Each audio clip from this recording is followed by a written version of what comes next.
بسم الله الرحمن الرحيم.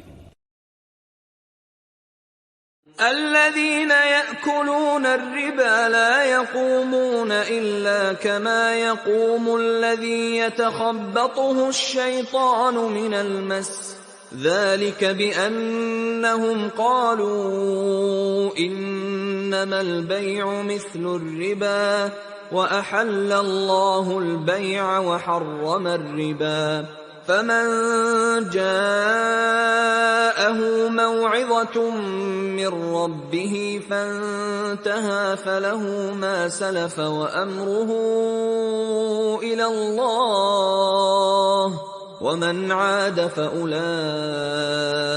أصحاب النار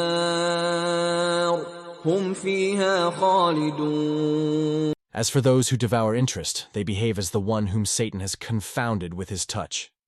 Seized in this state, they say, buying and selling is but a kind of interest, even though Allah has made buying and selling lawful and interest unlawful. Hence, he who receives this admonition from his Lord, and then gives up, dealing in interest, may keep his previous gains, and it will be for Allah to judge him.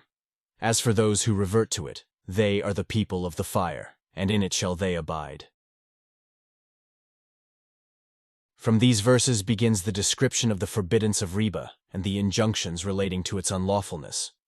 This issue is very important from different angles. On the one hand, there are the severe warnings of the Quran and Sunnah, and on the other, it has been taken today as an integral part of the world economy. The desired liberation from it seems to be infested with difficulties.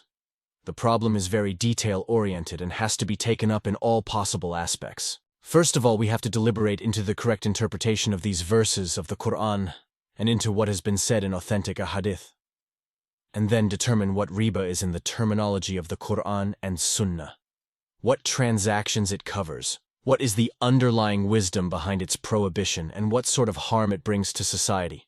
The second aspect of riba is intellectual and economic. Is it true that riba guarantees the economic development of the world, so much so that its suspension will categorically result in the destruction of trade and general economic activity? Or, this whole evil cycle is nothing but the brainchild of those heedless of Allah Almighty and the hereafter? Otherwise, all economic problems can be solved without it as well.